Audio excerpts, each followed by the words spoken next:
빌립보서 4장 14절에서 20절 우리 함께 합독합니다. 시작. 그러나 너희가 내 괴로움에 함께 참여하였으니 잘하였도다.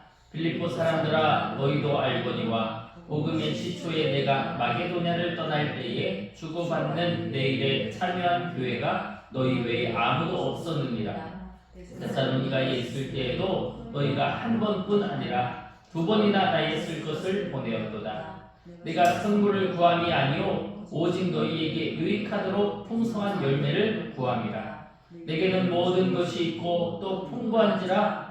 에바브로디도 편에 너희가 준 것을 받음으로 내가 풍족하니 이는 받으실 만한 향기로운 제물이요 하나님을 기쁘시게 한 것이라. 나의 하나님이 그리스도 예수 안에서 영광 가운데 그 풍성한 대로 너희 모든 쓸 것을 채우시리라. 하나님 곧 우리 아버지께 세세무궁하도록 영광을 돌릴지어다. 아멘. 아멘. 사랑하는 성도 여러분, 오늘도 이 새벽에 주님 앞에 나온 여러분을 주님의 이름으로 축복합니다. 빌립보서는 바울의 기쁨의 서신으로 시작해서 오늘 우리가 이제 마지막 부분을 나누게 됩니다. 오늘 이 마지막 부분은 감사의 인사와 축복과 하나님에 대한 영광으로 이제 모든 것을 마무리하게 됩니다. 그런데 그 중심을 우리가 자세하게 보면 바울은 언제나 복음 안에서의 교제를 강조하고 있습니다.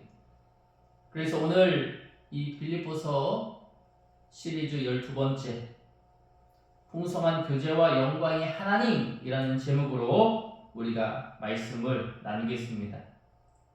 오늘 본문인 4장 14절에서 20절까지 이 말씀은 바울이 빌립보 교회 성도들에게 그들의 사랑 그리고 그들이 정말 무심양면으로 사랑으로 헌금도 보내주고 동역의 손길에 대한 그 모든 감사의 표현, 이러한 것이 담겨있는 것을 우리가 보게 됩니다. 그리고 그 모든 일에 대하여 그들이 그렇게 함께하고 무심양면으로 바울을 돌보아준 것에 대하여 그 모든 일을 하나님께 영광 올려드리는 그런 감사의 고백, 선포의 말씀이 오늘 본문에 담겨 있습니다. 이 새벽에 우리는 복음의 교제, 나눔의 의미, 그리고 모든 것을 하나님께 올려드리는 영광이 어떤 것인지 우리 함께 묵상해 보도록 하겠습니다. 먼저 첫째로 14절입니다. 너희가 내 괴로움에 함께 참여하였으니 잘하였도다. 바울이 말합니다. 바울은 지금 감옥에 갇힌 자신의 고난 속에서 이걸 부인할 수 없죠. 바울이 지금 자기가 거한 곳, 그곳은 감옥입니다. 누구도 바울이 너 행복하겠다, 너 감옥에 갇혀서 즐겁겠다, 좋겠다 이렇게 말할 사람은 아무도 없습니다. 너무 억울한 상황에서 복음을 증거하다가 감옥에 갇혔거든. 너무 억울하죠. 바울이 뭘 그렇게 잘못했습니까? 다단계, 사기 이런 것으로 그가 잡혀가고 끌려간 게 아니라 그저 하나님을 전하다가 그는 억울하게 옥살이를 하게 되었습니다. 그 차디찬 감옥 속에서 쇠사슬에 묶여서 교도관의 감시를 받으면서 그들의 핍박어린 핍박 속에서 그들은 그곳에 거하고 있습니다. 그런데 그 고난 속에서 함께 해준 사람들이 있었다라고 하는 거예요. 바로 빌립보 성도들. 그들이 함께 참여했다라고 하는 것입니다.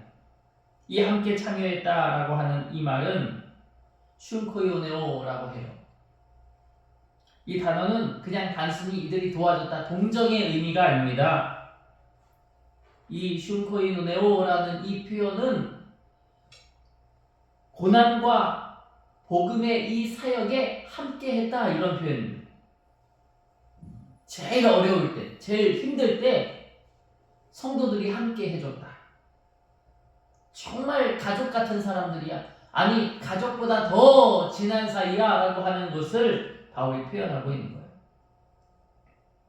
즉 복음의 교제가 무엇인지를 우리는 깨닫게 되는 것입니다.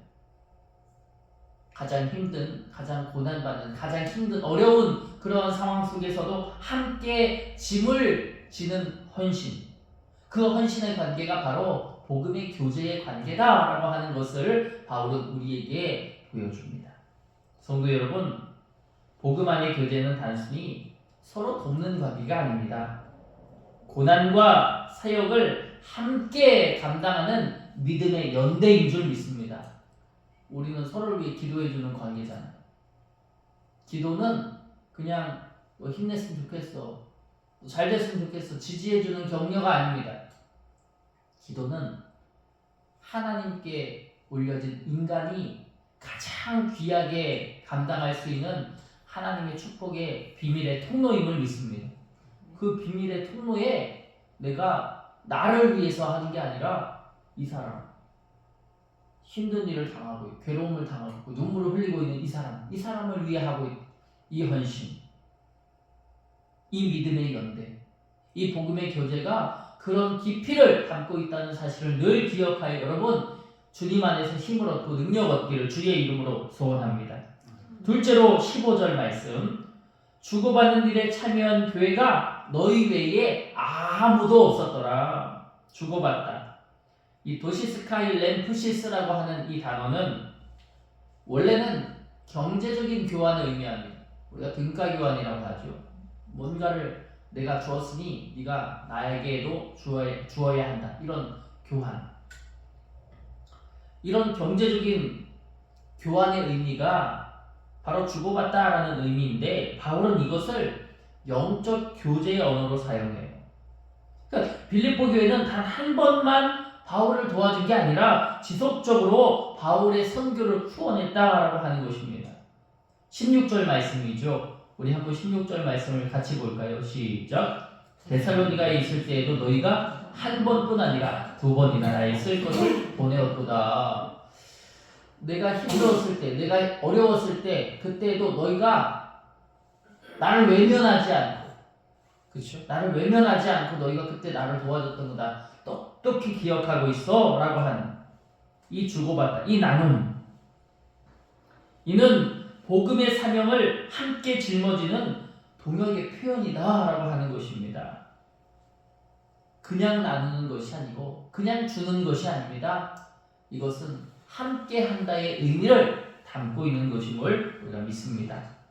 17절에 또한 이렇게 표현하죠. 너희에게 유익하도록 풍성한 열매를 구합니다. 바울은 내가 17절에 선물을 구하는 게 아니야 라고 합니다.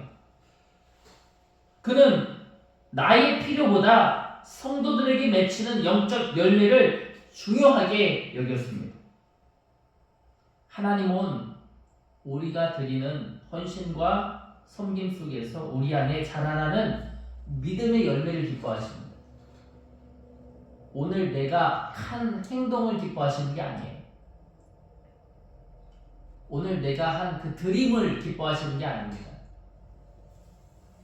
예전에 어떤 분이 저에게 그런 얘기를 하셨거든요. 나는 1000번째 예물을 몇 번이나 했다고. 너무 귀하고 최고의 일입니다. 1000번을 이 예물을 늘 채우는 게 이게 정말 쉽지 않은 것 같아요. 매일매일 이렇게 예물을 드린다는 것이 보통 일이 아닌 것 같아요. 그런데 몇 번이나 그렇게 하나님 앞에 올려드렸다고 하는 그 얘기를 듣고 와 진짜 대단하시다 이렇게 생각했습니다. 그러면 하나님은 어디에 초점을 두는가? 우리의 그 헌신, 우리의 정성, 우리의 노력, 물론 그것에도 하나님 기뻐하시겠지만 하나님은 그것을 통해 열매 맺는 우리의 믿음의 열매들, 이것을 통해 하나님 더 영광 받으신다라고 하는 사실입니다. 그 드림 자체가 아니라 무엇인가를 헌신한 그 헌신 자체가 아니라 그것에서 파생된 그 열매들, 현실과 이 믿음의 경계 사이에서 언제나 믿음을 지키는 그 마음들, 그 열매들을 하나님은 기뻐하신다라고 하는 것입니다. 성도 여러분, 헌신은 하나님께 드리는 손길이면서 동시에 우리의 영혼을 자라나게 하는 축복의 통로임을 믿습니다. 언제나 오늘의 헌신에 집중하는 게 아니라 하나님이 나를 자라나게 하시고 축복하시고 채워주시는, 우리의 미래를 밝히 빛나게 하여 주시는 그 은총을 기억하고 그 안에서 날마다 믿음의 길을 선택하는 저와 여러분이 되시길 축복합니다. 이제 19절 말씀인데요. 이 19절이 오늘 본문에서 제일 중요한 구절입니다. 우리 함께 읽어봤으면 좋겠습니다. 19절 시작. 나의 하나님이 그리스도 예수 안에서 영광 가운데 그 풍성한 대로 너희의 모든 쓸 것을 채우시리라. 아멘. 앞서 표현했듯이 이 구절은 본문 전체의 중심의 선언이에요. 채우시리라. 이 플레로세이라고 하는 이 언어는 하나님이 가득 넘치게 해주신다라는 표현입니다. 놀라운 축복이죠. 가득 넘치게 해주신다. 다시 말하면 하나님의 공급하심이 분명하다, 확실하다, 이것을 뜻합니다. 하나님은 단순히 그냥 우리의 필요를 채워주시는 분이 아닙니다. 때를 따라 돕는 은혜라고 하죠. 우리가 가면서 하나님이 비도 피해주시고 막게 해주시고 도와주시고 돌보시고 우리의 필요를 따라 도와주시는, 주님은 그냥 그 필요만 도와주시는 분이 아니라 하나님은 그리스도 안에서 풍성하게 채워주시는 분이심을 믿습니다. 이 약속은 헌신하는 자에게 주신 보상이라기보다 교제와 순종의 관계 안에서 주어지는 은혜의 결과예요. 분명히 이 결과는 풍성한 것으로 채워질 줄 믿습니다. 우리는 그 은혜를 믿어야 합니다. 그 능력을 믿어야 됩니다. 주님이 풍성하게 채우실 것이다. 제가 처음에 눈이 어두워졌을 때 많은 사람들께 이 어두워진 것을 토로했어요. 내가 이렇게 건강이 나빠졌다고, 한순간에 건강을 잃어버렸다고 할 때 사람들이 저에게 해줬던 가장 많은 이야기는, 야 목사님 얼마나 축복 많이 받으려고 하나님이 그렇게 하셨대요. 전 정말 이 얘기를 정말 귀가 따갑게 들었습니다. 처음에는 그 말의 의미가 무엇인지 잘 몰랐어요. 아니 지금 눈이 안 보이게 생겼는데, 아예 안 보이는데, 운전도 못할 수도 있고 걸어다니는 것조차 어려울 수 있는데, 아니 저 사람들이 도대체 뭐라는 거야. 아니 눈이 안 보인다니까 무슨 축복을 받는데. 처음에는 그것이 어떤 의미인지 잘 깨닫지 못했습니다. 그런데 지금은 그때보다 손톱만큼은 알 것 같아요. 이것이 무엇을 뜻하는지, 하나님 안에서 이 육체적 가시가 무엇을 뜻하는지, 하나님 안에서 나의 결핍이 무엇을 뜻하는지, 그래서 한 번 더 하나님 앞에 엎드리고, 그래서 한 번 더 하나님 앞에 기도하고, 그래서 하나님 앞에 더욱더 믿음으로 나아가고 전진하고, 그것이 나의 신앙 안에 어떤 결과로 자리하게 되는지 지금은 옛날보다는 손톱만큼 더 알게 된 것 같아요. 그러나 분명한 것은 무엇입니까? 주님은 그저 손톱만큼 더 채워주시는 분이 아니라 풍성하게 열매 맺게 하여 주시는 분이심을 믿습니다. 주님의 법칙은 위대하잖아요. 지난번에 제 친구가 새마을금고에서 적립식 어떤 예금을 들면 이자를 5% 해준다고 저희 카톡방에 이렇게 올렸더라고요. 그래서 자기는 그 5% 하는 적립식 그 예금을 들었다고. 얼른 새마을금고에 알아보라고. 5%만 해도 불이 나게 달려가서 예금을 들어야 되는 그런 세상입니다. 주님은 얼만큼의 은혜와 축복을 내려주신대요. 30배, 60배, 100배, 1000배, 1000배까지 이르는 하나님이 놀라운 만배의 복을 우리에게 주신다고 성경을 통해서 약속하시지 않았습니까? 하나님은 풍성하게 주시는 분이십니다. 그 은혜를 믿음으로 달려가시기를 축복합니다. 마지막 절은 20절입니다. 하나님 곧 우리 아버지께 세세 무궁하도록 영광을 돌릴지어다. 바울이 생각해보는 거죠. 자기는 감옥 안에 있는데 성도들이 자기와 함께하고 자기를 도와주고 후원해주고 함께해주고, 그래서 힘을 얻는 거예요. 그 모든 것이 어디에 있다? 그 모든 것이 내가 덕이 많은 사람이라서 그런 게 아니라 그 모든 것이 하나님의 영광에 있다고 바울은 마지막으로 고백하고 있습니다. 이 빌립보서의 마지막은 송영으로 끝나요. 송영. 하나님을 찬양하는 거죠. 모든 헌신, 모든 교제, 모든 공급의 결과가 결국 다 하나님의 영광 위에 있었다라고 하는 것입니다. 그래요. 우리가 주님을 위해 드리는 모든 섬김은 사람에게 보이기 위해 하는 게 아니죠. 하나님께 영광을 올려드리는 믿음의 고백이 있어야 함을 믿습니다. 빌립보서를 통해 저는 참 많은 것을 깨닫습니다. 감옥에서도 이렇게 기뻐한다고? 감옥에서도 누군가에게 은혜, 사랑, 기쁨을 나누어 준다고? 그 바울의 놀라운 깊이, 놀라운 그 뜻을 본받습니다. 뿐만 아니라 그 감옥 속에 있는데도 잘난 것 하나 없는 그 바울을 끝까지 지지하고 기도해주고 섬겨주는 그 빌립보 교회 성도들의 그 마음, 그 헌신. 와, 이것은 정말 아무나 할 수 있는 게 아니잖아요.